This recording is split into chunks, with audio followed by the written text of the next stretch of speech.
Hey everyone, Bill Lethman here with Money Evolution, and in today's video I'm going to be talking about what you need to know if you're thinking about working while collecting your Social Security benefits.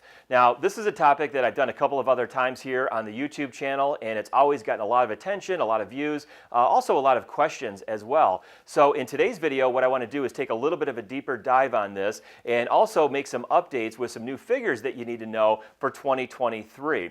But real quick, before I get into today's video, if you want to learn a little bit more about what we do at Money Evolution, including our comprehensive financial planning and some of our free resources, go ahead and check out some of the links right below this video. So a few years ago, we had a client that retired early and then at age 62 decided to go ahead and turn on their Social Security benefits.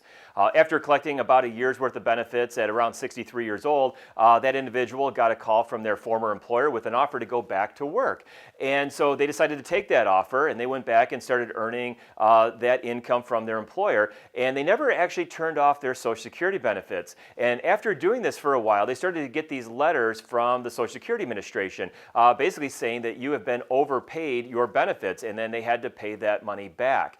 And then even when they stopped working, for many years after that, they were getting all of these reconciliation letters, sometimes saying that you were overpaid and sometimes saying that you were underpaid. And I think it took several years for that to kind of all work its way out. So I hope this video kind of sheds some light on that, and a couple numbers that I think you need to know if you're thinking about maybe going back to work, or you're thinking about, hey, that Social Security check would be kind of nice, but I also want to make my paycheck from my employer, maybe thinking that you're going to double up on it. So again, this video, I'm going to get into some numbers on that, and what we primarily need to know here are a couple things here. One is we've talked a lot in some of the other Social Security videos about full retirement age, and that's the age that you're entitled to get your full unreduced benefits. Now we know, of course, that you can delay all the way to age 70 and you're going to get an increase in benefits for every year you delay past your full retirement age, but if you take them early, they're going to be reduced. So of course, if you're that individual taking benefits at age 62, you're going to get less money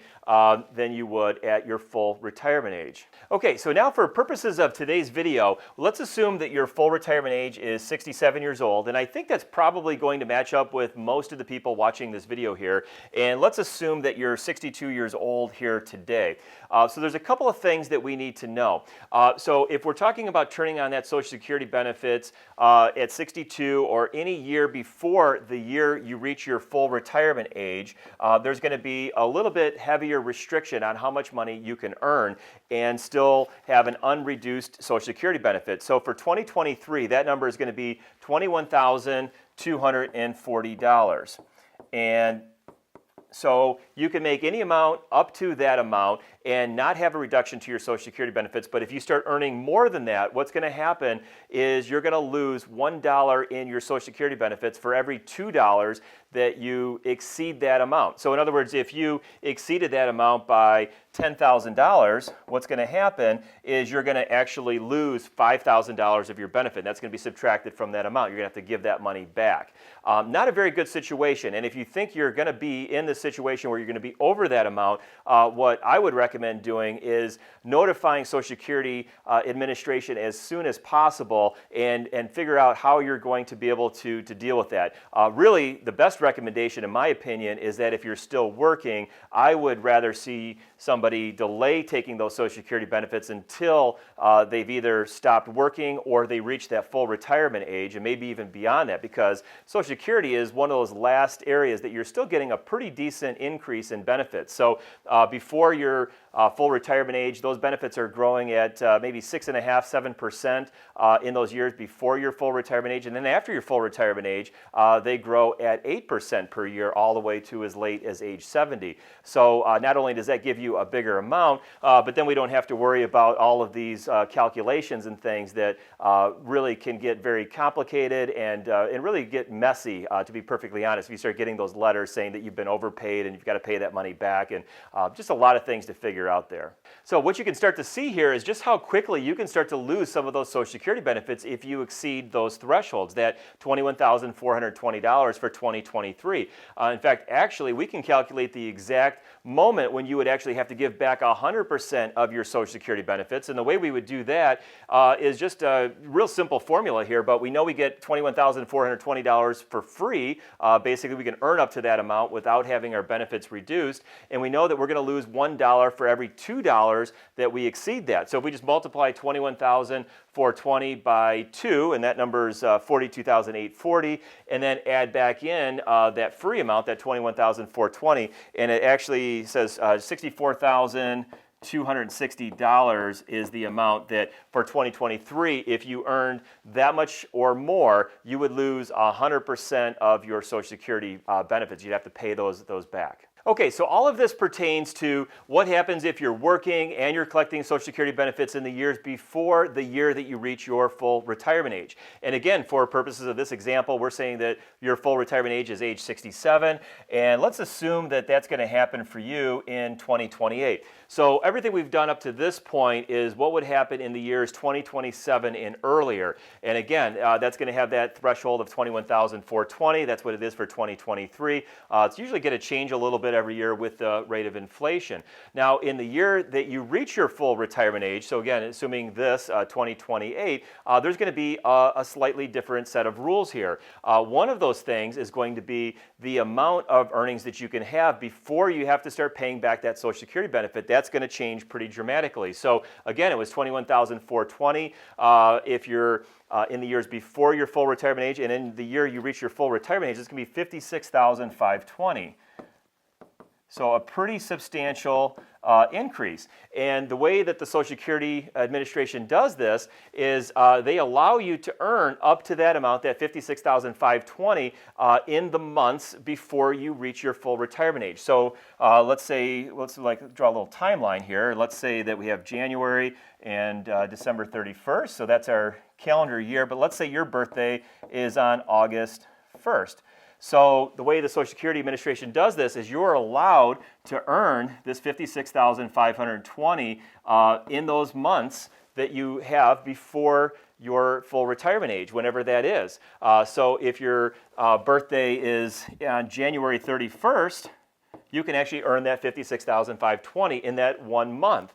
If it's all the way late in the year, December 27th, then you have that same $56,520 to earn, but now it's over a longer time period there. So that's something to definitely keep in mind there.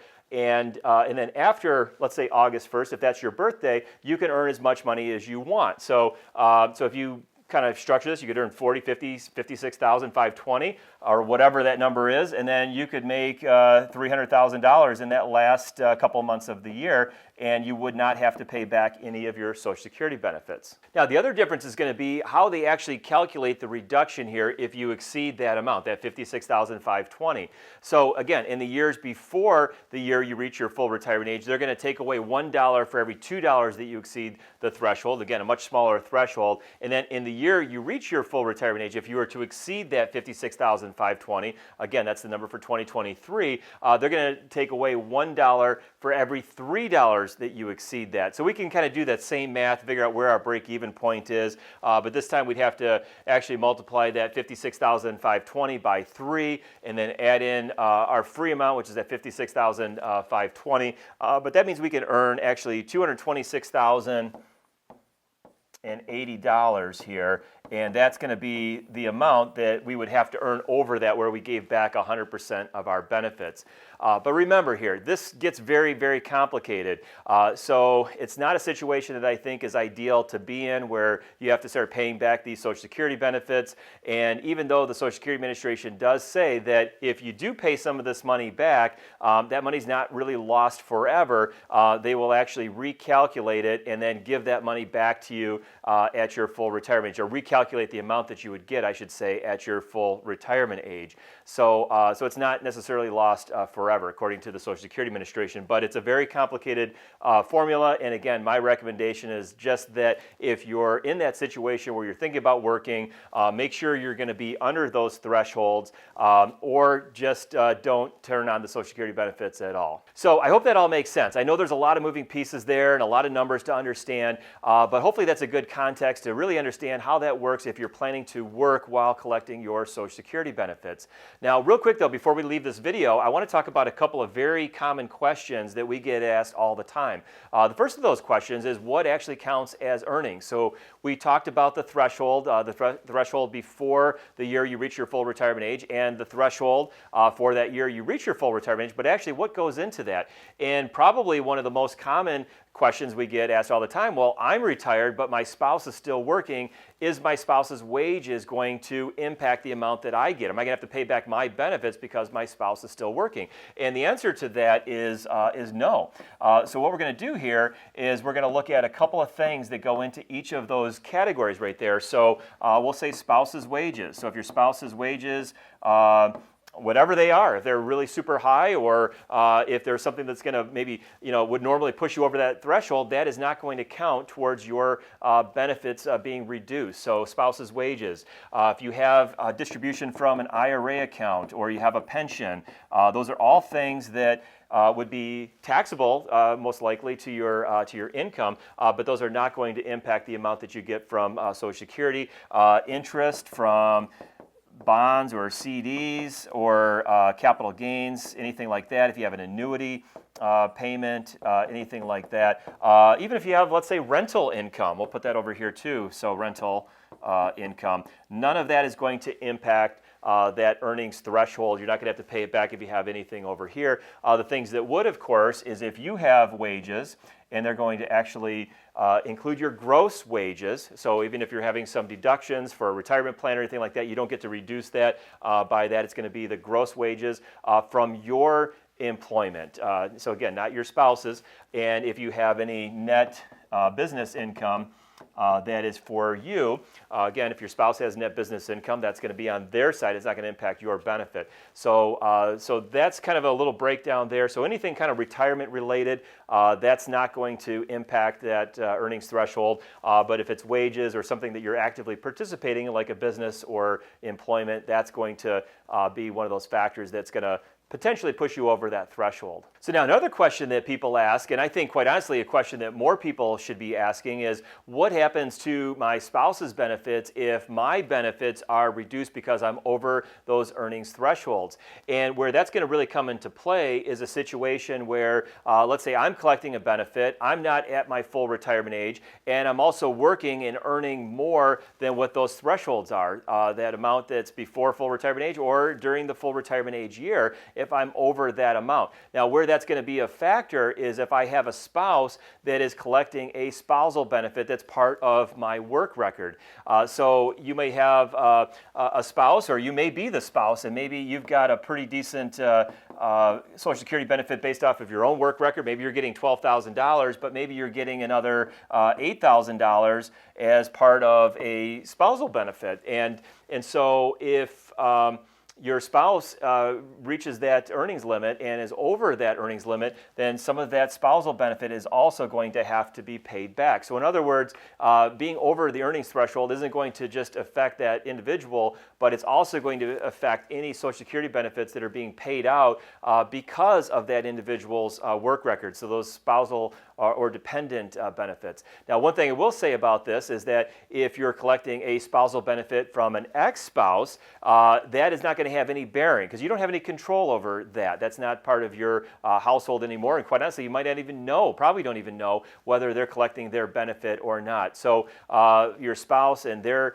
earnings or whatever they're doing, that's not going to impact you at all in that situation. So anyway, I hope this has provided some additional context and a lot of clarity around the topic of working while collecting Social Security. Again, it's one of those areas that gets a lot of questions. So there must be a lot of people either doing this or thinking about doing doing it. I'm going to go back to what I said probably way earlier in the video, and that's that my recommendation is I just don't think I'm a fan of that, working and collecting Social Security, just because of the complexities of it, especially if you're going to be over those thresholds. That really gets to be not a great situation there. So anyway, hope you enjoyed the video. Remember, hit that like and subscribe button here, and also if you want to check out some more about what we do, check out some of the links below, including our Wealth Vision Comprehensive Financial Plan, our Retirement Time Machine online course, some of our free resources and other things that you can find all down in the links below. So thank you, and look forward to seeing you in the next video.